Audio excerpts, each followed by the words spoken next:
Good evening and welcome to the regular scheduled Glynn County Board of Education meeting for May the 11th, 2021. At this time, I will turn it over to Mr. Holsey for the invocation and pledge. Stand. Let's pray. Dear Heavenly Father, we thank you so much for this day, Father, and for your many wonderful blessings. We just ask that you continue to bless and guide us in all that we do and forgive us our sins.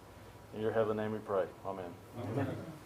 I pledge allegiance to the flag of the United States of America and to the republic for which it stands, one nation, under God, indivisible, with liberty and justice for all.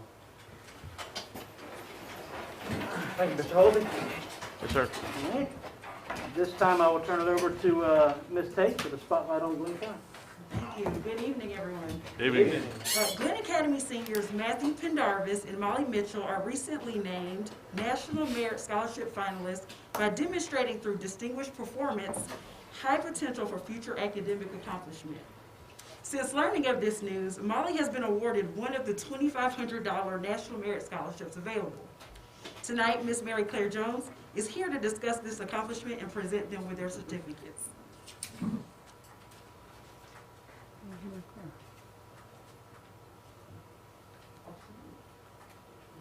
Mary Claire's not here?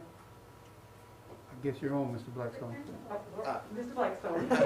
Sorry, guys, I apologize. I'm not Mary Claire. I am Mr. Blackstone, principal of Glenn Academy. No, come in. Come on in, guys. It's a real privilege to get to stand here with these two wonderful students. We've got a great group of kids at Glenn Academy, as you know, and this award is something that doesn't come around very often. And the fact that they put all this time and energy into their studies to get recognized in this way is just huge. So I want to thank you to Molly and Matthew for all your hard work. If I could get a photo, you would send it. And there's the certificates right there.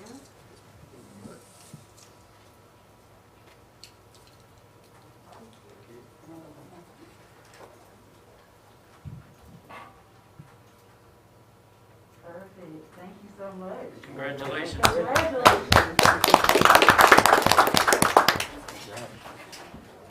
All right. And next we have our National Georgia Scholars. The Georgia Department of Education recently recognized 9 Glenn County School students as 2021 Georgia Scholars. They include Morgan Bryant, Christo Hickey, Logan Cawley, Abigail Carter, Mackenzie Buck, and Connor Bell, all of Brunswick High, and as well as Ellis Watkins, Jacob Torbert, and Angela Hill, all of Glenn Academy. Through the Georgia Scholar Program, the Georgia Department of Education identifies and honors high school seniors who have achieved excellence in school and community life. Students eligible for Georgia Scholar recognition are high school seniors who exhibit excellence in all phases of school life, in community activities, and in the home. Each Georgia Scholar receives a seal for their diploma. These students have carried exemplary coursework during their 4 years of high school, performed excellently in all courses, successfully participated in interscholastic events at their schools and in their communities, and have assumed roles in extracurricular activities sponsored by their schools. Tonight we have Mr. Blackstone and Mr. Slade Turner here to introduce those students. Yeah. Come on in. I'm just taking the kind of stuff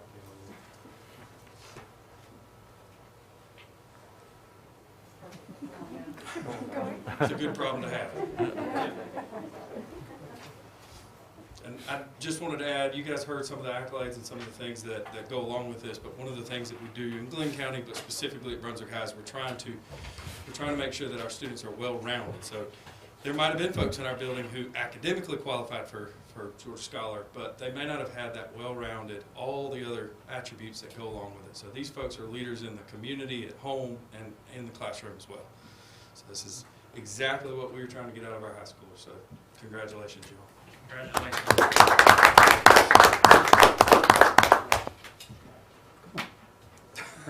Sure, hey, there's an open mic, why not?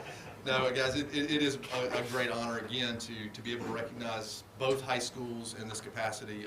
We got a lot of kind of good, humored battling back and forth between the two schools. But when they go to the community service, it is a community involvement. And a lot of these kids have actually worked together in their community involvements and know each other very well. You should have heard about here all talking to each other. It was great to have that kind of back and forth. I'll let them get back to the band concert we have going on tonight. Thank you very much for all your Would anyone like to say anything? Feel free. I'll take that as a no. There's a band concert at 7 p.m. if you want to come. Right across the street.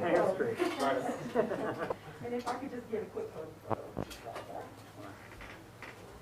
Parents, if y'all want to come around, you can slide around the other way if you want to come. Even if you go outside and come back in, you can, or if you want to get a better picture. We all know how they love to stand Hold on there just a second, for let the parents want to get. hours to take pictures. Oh, yeah. There's been a lot of them lately. I can see him smiling. Thank you, guys. Y'all pull them down one time. All right, take your mask Pull them off. down one time so we get a picture. There we go. Now I know who you are.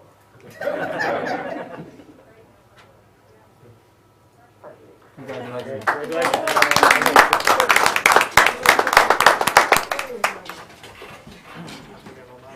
And that concludes my portion of the agenda. Great, thank you, Mr. Thank Tate. you. All right. That brings us down to item number 3. Actually, item number 4, citizens address the board. Looks like we have 2 people that have signed up. Before I turn the mic over, I will read the brief preamble we have. The Board of Education has adopted a policy that permits citizens, under certain circumstances, to address the board on a variety of topics of general concern to the operation of our schools. We welcome visitors to the board meetings and are interested in hearing from the taxpayers and patrons of our school system. We have a few simple rules for public comment. Each person wishing to address the board must sign the roster.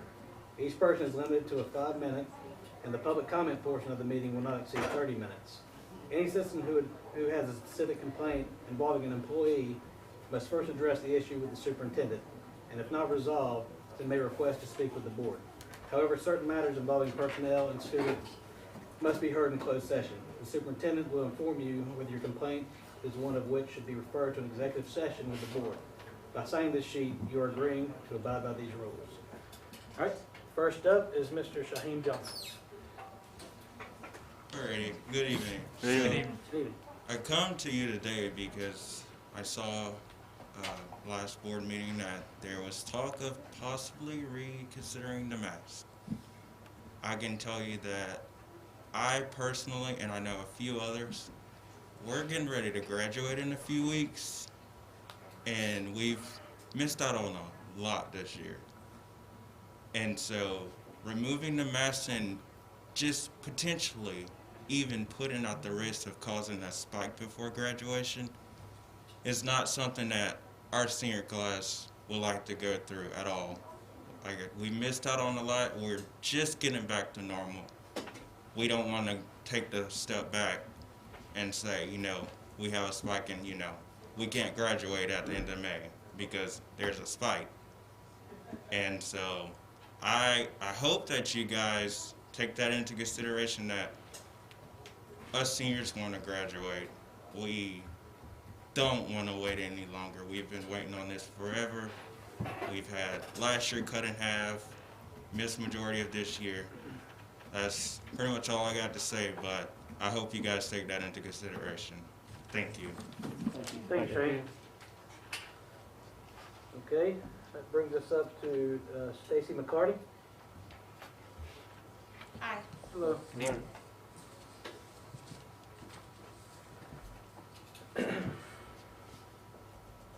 I am here today to speak about the mask as well, and I 100% agree with what the young man said that just spoke. However, I don't feel that taking the mask off would prohibit anyone from graduating, or should prohibit anyone from having a graduation ceremony or anything. So I've prepared something that I would like to say, and so my name is Stacy Mccarty, and I'm on the school council for St. Simon's Elementary. I have a 2nd grader and a 4th grade student there. My daughter was excited for me to come here this evening. I told her that there was a discussion about removing masks in schools, and her reply was, "I'm excited to see the faces of my friends. Some of them I haven't even seen smile this year." She's 8. I emailed you all earlier today to disclose information regarding the discussion of the current mask policy in Glynn County schools. My fear was that all of you had your minds made up in support of or against the issue before you came here tonight. My hope is that you are all open-minded and willing to have a conversation that may be difficult for some, but will produce a result that reflects a sensible board who is able to evolve and adapt to the changes we have seen within the school year. As I noted in my email, I understand your approach that was taken in August, as we were unsure of the way this school year would go. We are blessed that Glynn County has had 0 deaths due to COVID-19 in any school-aged child. In fact, all 8 counties in the Coastal Health District have reported 0 deaths in any person under age 30. Our numbers as a county are currently extremely low.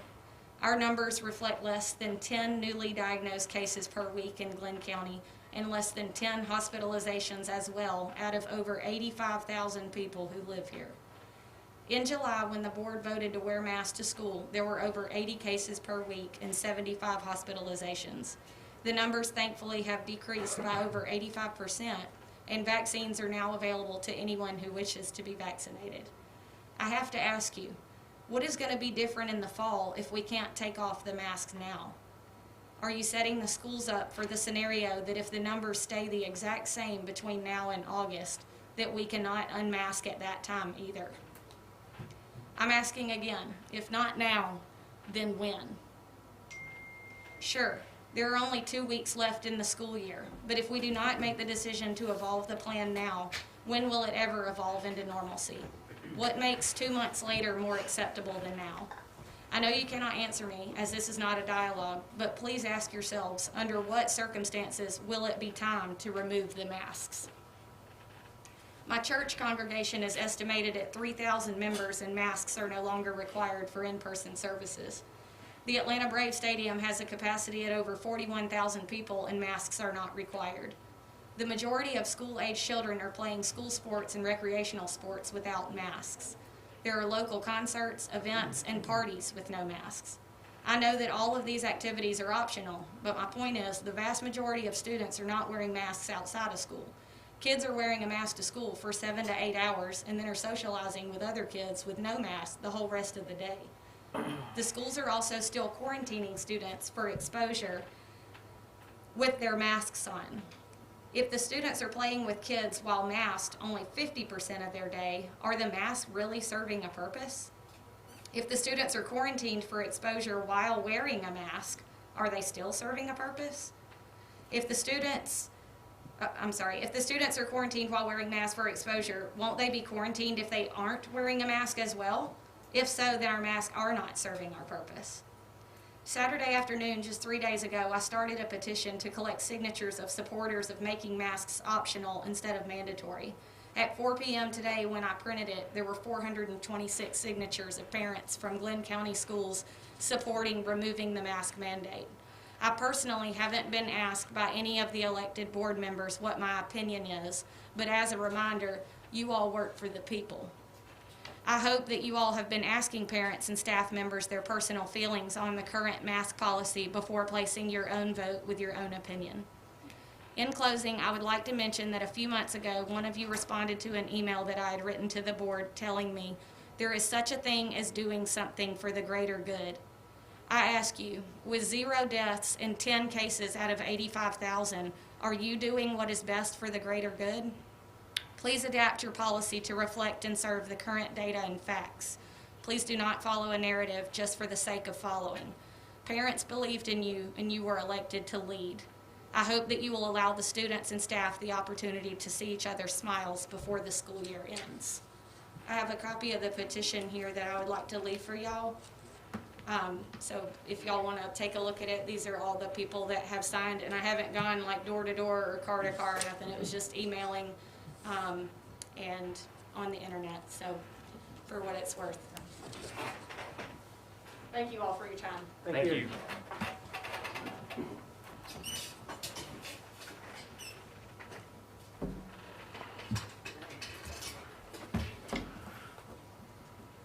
that brings us down to number 5, approval of the agenda. I'll entertain a motion to approve the agenda as presented. So moved. Who was that? Who was that? Mr. Holden? Second? Ms. Gibbons, you'll take a second? Ms. Gibbons is the second. All those in favor? 6-0. Mr. Mansell's not here today. That brings us down to number 6, consent agenda item.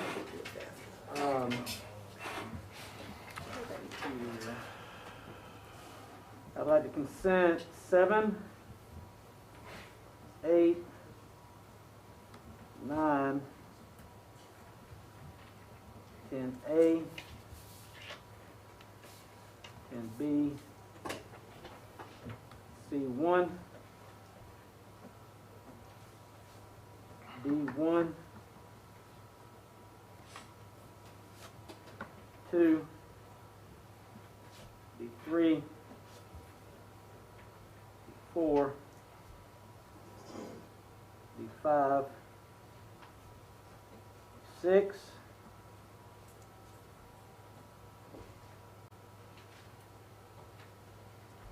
D8, D9, and we have no policy, right, John? Nothing, right? Consent E. Any additions or deletions to the consent? Hearing none, I'll read through the consent agenda item. Number 7 is approval of the April 1st, 2021 work session meeting minutes. 8 is approval of the April 13th, 2021 regular board meeting minutes. 9 is approval of the April 27th, 2021 special called board meeting. 10, A is the personnel report.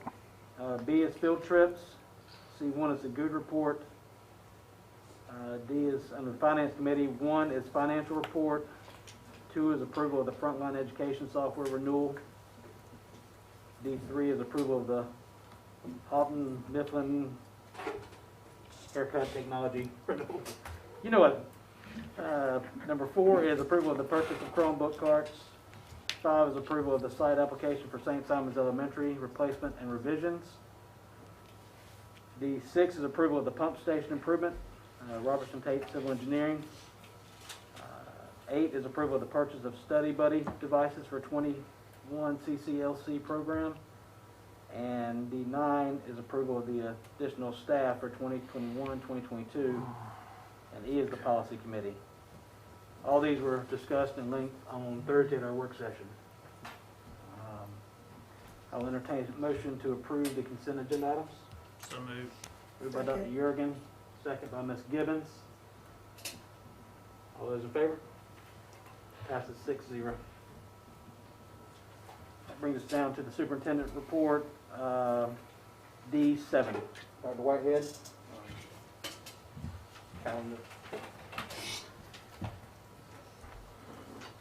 Figured we'd talk about this since it's always a very interesting.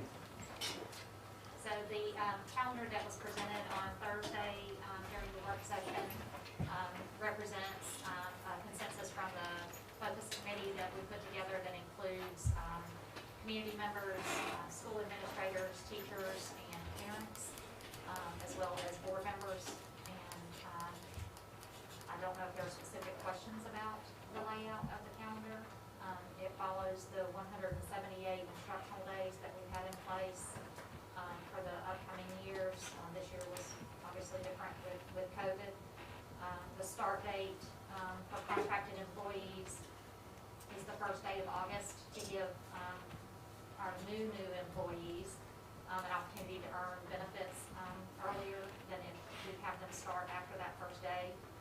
And has us ending first semester before we leave for Christmas holidays and ending second semester before Memorial Day for our students to finish with graduation. Any questions on the calendar? I know we had a couple that are built in just in case we have any hurricane or anything like that, and you said those are going to come from which dates were those considered? That would come from the March. February? Trying to see it from here, sorry. The March 13th date and the Good Friday date, which would be would then come away as a date for, students would come to school that day if we needed it as a Okay. backup from weather. All right. Any questions? Huh? You good? Mr. Chair, I make a motion, we approve the school calendar for 2022 through 2023. This is approval of the proposed, so we're going, Dr. Yergin will have the motion. Second, Second. Ms. Sams. Any discussion? Just a little bit. Yes, I say it every time, that I prefer a more even calendar, because you put some of the AP people, you have less days to study and get ready for a test versus 90 and 90, 100, or 83 and, you know, a larger number. So it just, to me, it would be better to have a more even calendar, and I don't have a buy-in for the kids working during the summer, the total summer, for a couple of days. But I certainly would go with the will of the board and certainly move forward with it. I'll just note, there were high school people involved on the committee, high school teachers. So. So they seem to be okay, and kids are... And the other thing, Mr. McDowell, that we didn't present, which I'll be happy to do in an email, is to look at the actual instructional days before we would start assessments, because assessments start sooner in the spring. So the actual days get backed up for instructional time in second semester more so than first semester, because we actually can push it to the very end of the testing window in December. So they get more instructional time because we can push testing back, and we can't flex that, and then AP tests are scheduled for us. So we don't have any options with those, but those start the 1st of May in second semester. And I do understand that and appreciate your input. We all know, talk about the last week of school every single year. So, you know, making it even in that last week being more productive would be something I would love to see. I'm sure it's an unrealistic goal. I really do. But it's not worth not noting to me. So, but thank you.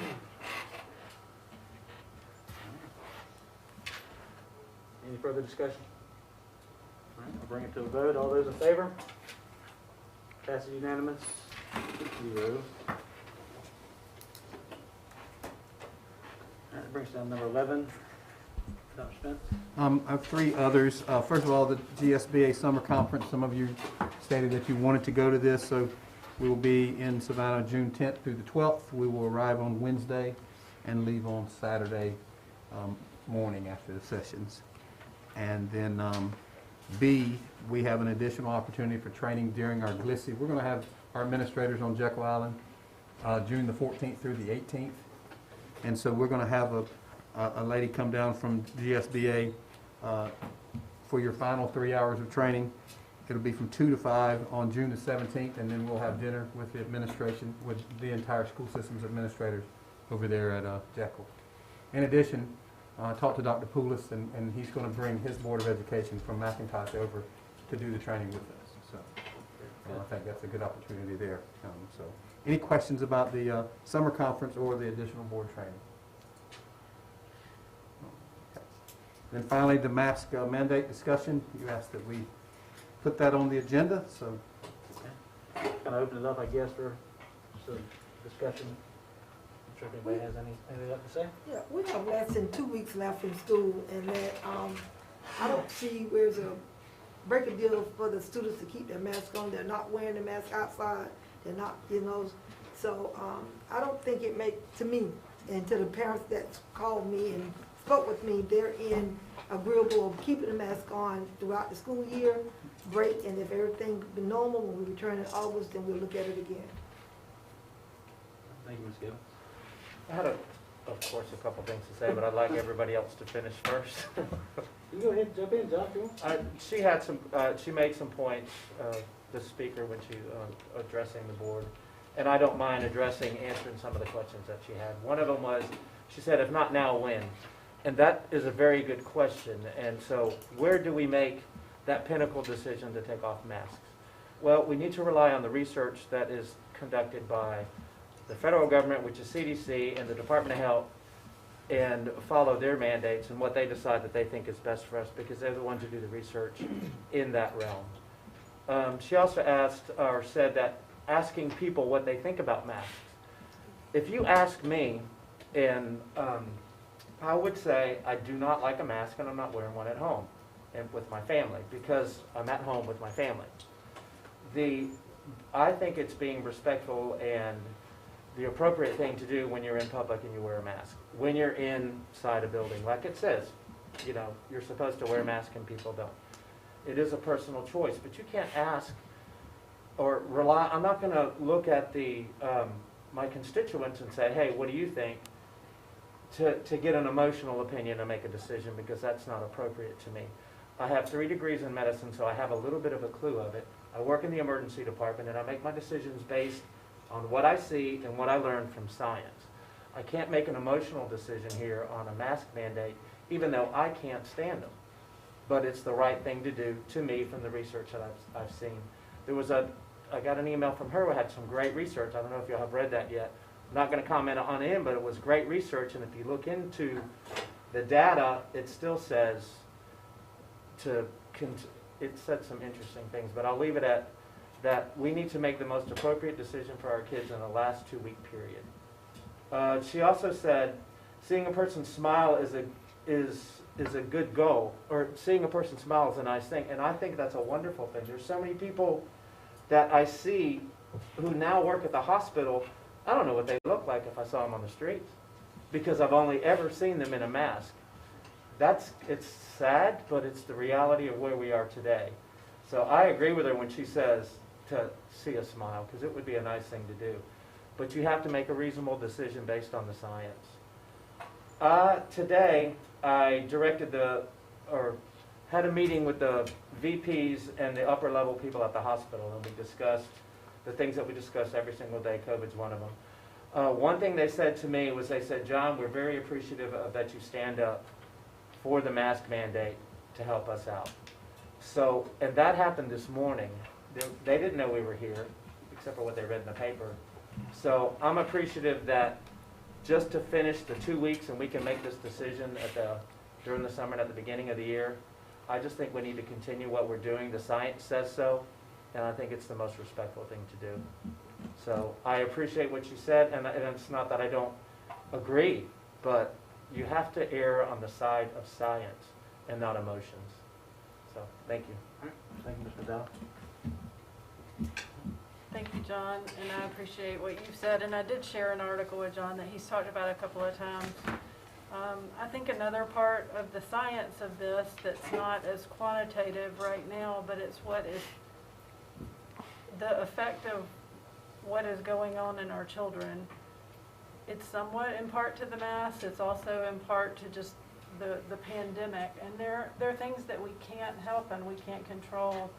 And there was a time and a place for this, and I feel like we're getting to that point that we said we would start to move into a different level of protocol.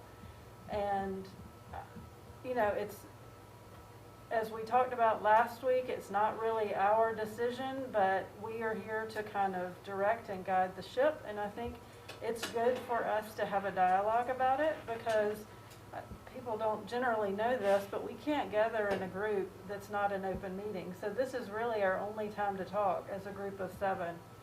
And I felt like it was a necessary discussion to have when I started it last week, because if we go without discussing things that I feel are important to our school system, then I think we're doing the public a disservice by just going with the status quo.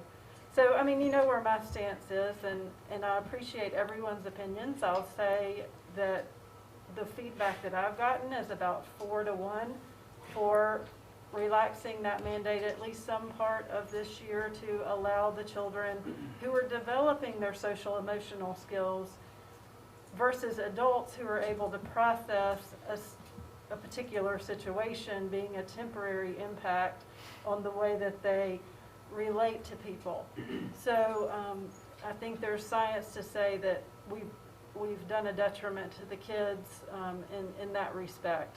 So it's there's also, I know Dr. Fauci lately has said that he might be thinking of relaxing some things somewhere. I've seen Harris Teeter remove their mask mandatory. I was in the tax commissioner's office today, they no longer are mask mandatory. But I did see him indicate that maybe masks could be a seasonal thing, not a requirement, but for some people that feel like if there's a respiratory condition that they suffer from or have allergies or concerned with the flu, that they might mask in the future, and I can see the benefit of that if that's their choice. So in all of this discussion, I don't think anybody has said we're taking the mask off and you're not allowed to wear one. I think it's all suggested that it's a preference for those people that choose to try to bring some normalcy to these children before they start their summer. So like a lot of things with me, it is emotional with me. And just like I put in my email, I still believe in the greater good. And I also told the story about how, you know, my son was one of my 4 boys was one of the ones impacted by, you know, shutting down last year. Walked off the mound after a baseball game in February of last year and never went back to high school. And, you know, that's tough. This year of college has been tough on those freshmen as well. And to be honest with you, and to Edie's point, if you go to, you know, Walmart and Publix and all the places that people gather outside and even inside, there's a shift. And, you know, I haven't counted everyone, but I think probably less than 50% of the people going in those places now have masks on. I don't wear one when I go in any longer. That doesn't make it right or wrong, and you're free to wear one if you'd like to. But I feel like that has been going on for a number of weeks now, and there hasn't, in my opinion, been, you know, data to support a significant enough uptick, you know, in the cases here locally. And this is going to sound dramatic, and I apologize, but I do have little ones, and so I've kind of touched on this as we've gone through this, where there's kind of been a double standard for kids in different, whether it be, you know, the arts or whatever the case might be. And I feel like it's almost because of the way that everyone is acting now in public, it's almost like a punishment, you know, to these kids. You know, I've got a 5th grader that you're supposed to be graduating from Greer this year, and you know, I've got instructions. We can't go up and hug them or take a picture. You know, there's no contact, you know, after the service or before, and it's just with his class. And y'all were doing all of this other stuff, even within the school system. And so when it comes right down to it, you've got to ask yourself, are we kind of being fair to a lot of these kids too? So science aside, I know there's a part of it, but I really haven't paid attention to it through this whole thing, to be honest with you. I've watched the numbers. Clearly it's been bad, but clearly things are getting better, and a lot better, a lot faster. You know, I've been vaccinated, and that was my personal choice, but I don't blame you if you don't get vaccinated. And if you want to wear a mask, that's fine too. But I feel like you're relaxing it, making it, you know, not mandatory but optional. Man, can you imagine sitting through the milestones right now? I can hardly breathe in this damn thing right now, much less take a test in it. You know, give them a break. I mean, Dr. Spence, you said the last meeting you're going to end it right after school stopped anyway. So again, you know, is that line in the sand any different than, you know, moving it up 2 weeks? I don't know. But I feel strongly that we should relax it at least the last couple of weeks. We've relaxed it some outside. I think that's great.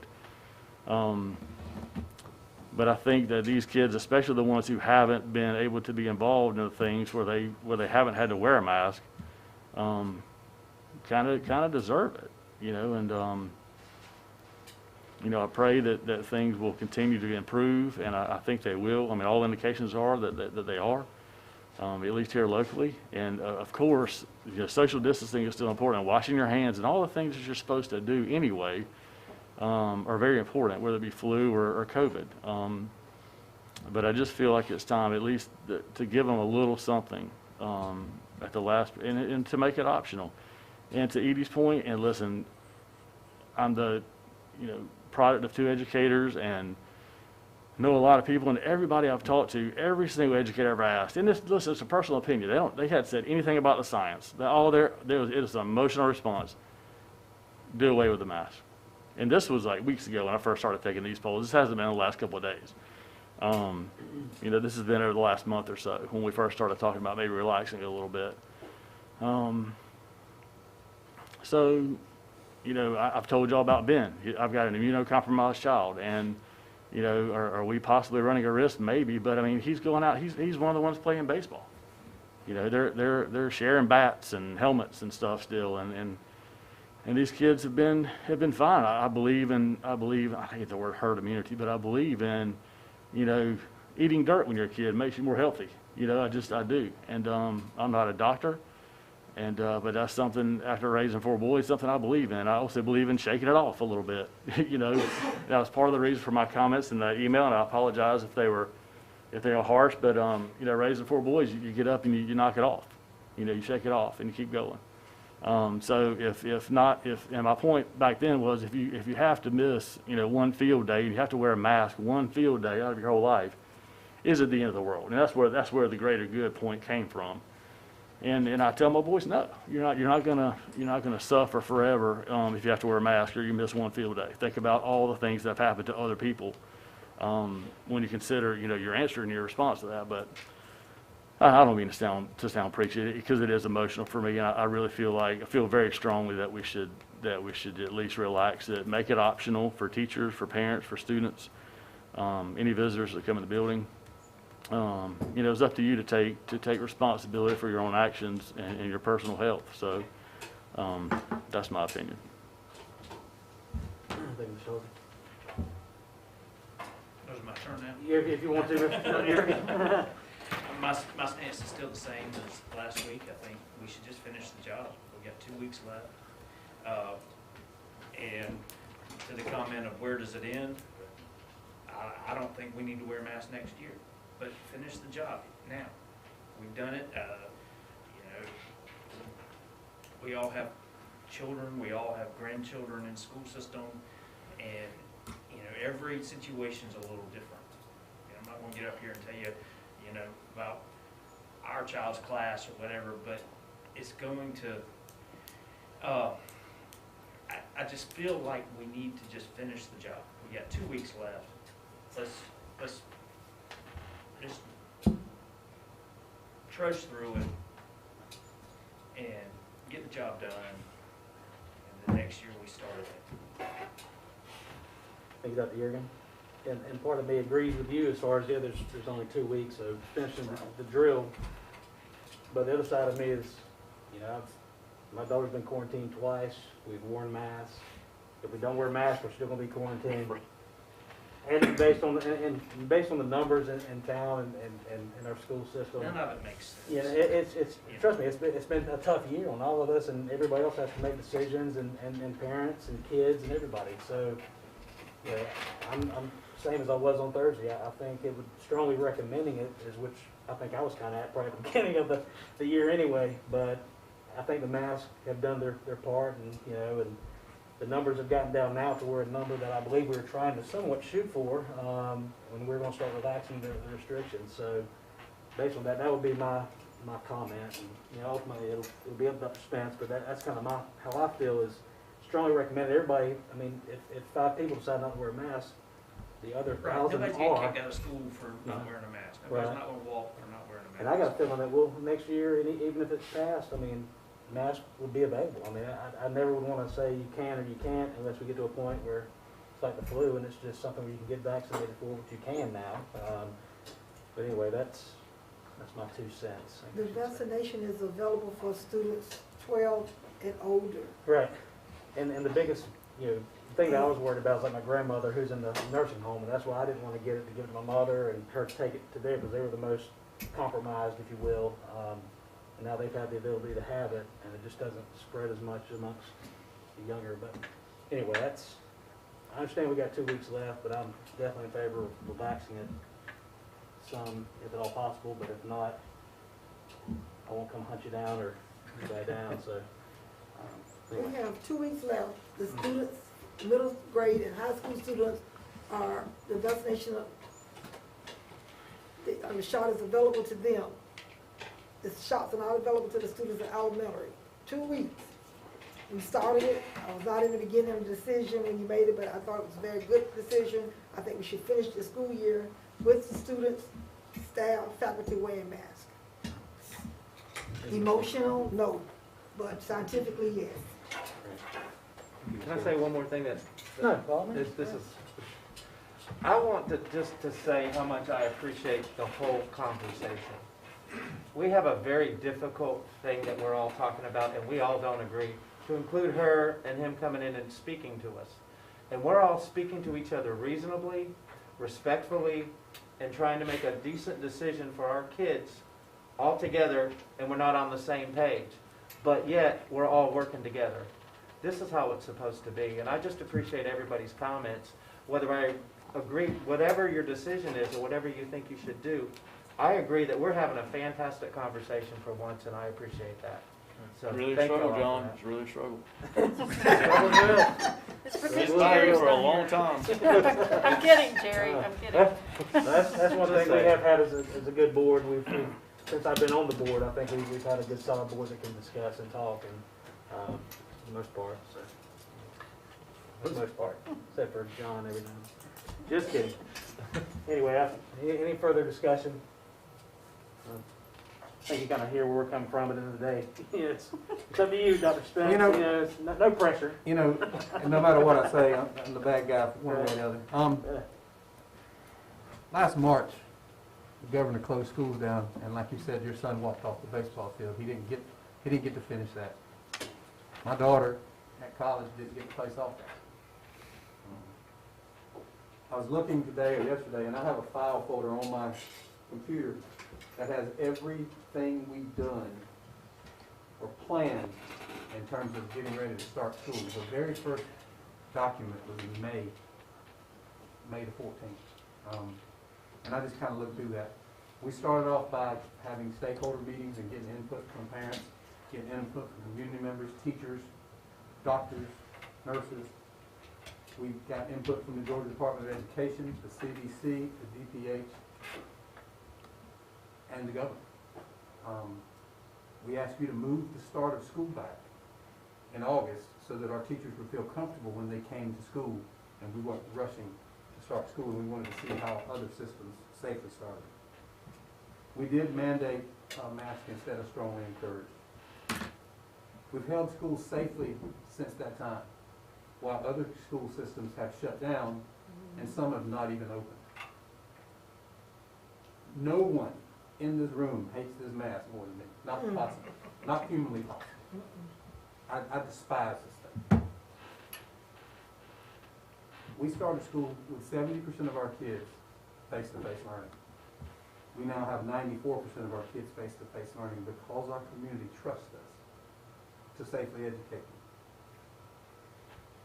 We removed the mask mandate for outside a while back, and we've relaxed many of our original protocols. We have 12 days of school, guys.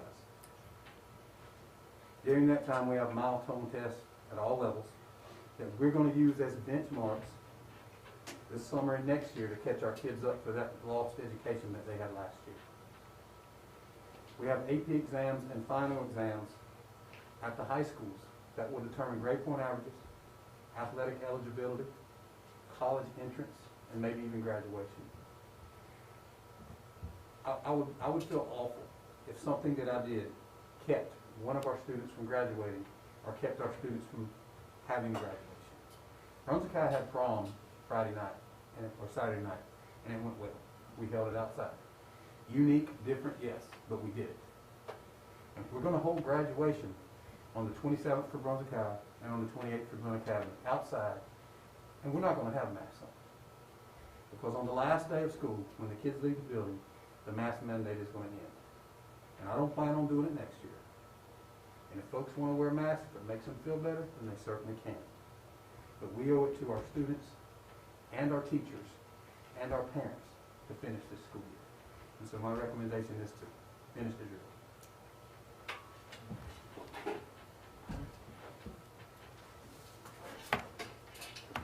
Super has spoken. Very good. Thank you. Like I said, I'll fully support you. Like I said, my opinion is my opinion, and that's it. But I can live with 2 weeks, and I said my kids have to, I mean, they're fine either way. It's, you know, I'm just, I think the younger kids are the ones that I think I'm more kind of, you know, that social emotional part of that. But anyway. Any further discussion? None? I have an other that's not related to masks. We can go ahead and plug it in before we do executive session. Go ahead. I wanted to talk about the college. I don't see anything about. We're gonna review the IGA. In executive session, then we'll come back out and talk a little bit about it, so. Shutting up now. All right. I'll entertain a motion to go into executive session for land, legal, and personnel. So moved. Moved by Mrs. Sams. Second, please. Second. Second by Mr. Medalla. All those in favor? Unanimous 6-0 at 6:45, Mr.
Motion made by Mr. Holsey.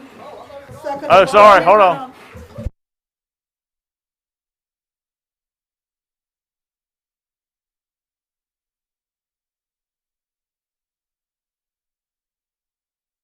It's over before he says anything. Good? I can make a motion, we return to open session. Second motion. All right, motion made by Mr. Holsey, second by Ms. Gibbons. All those in favor to return to open session is unanimous at 7:35. Move we adjourn. Mr. Second. Holsey moves to adjourn. Dr. Jurgen with the second. All those in favor? Before John can say anything. Any discussion? Can't discuss a motion to adjourn. Yes. Why? You can't discuss a motion to We're adjourn. gonna make a motion, we go back in session.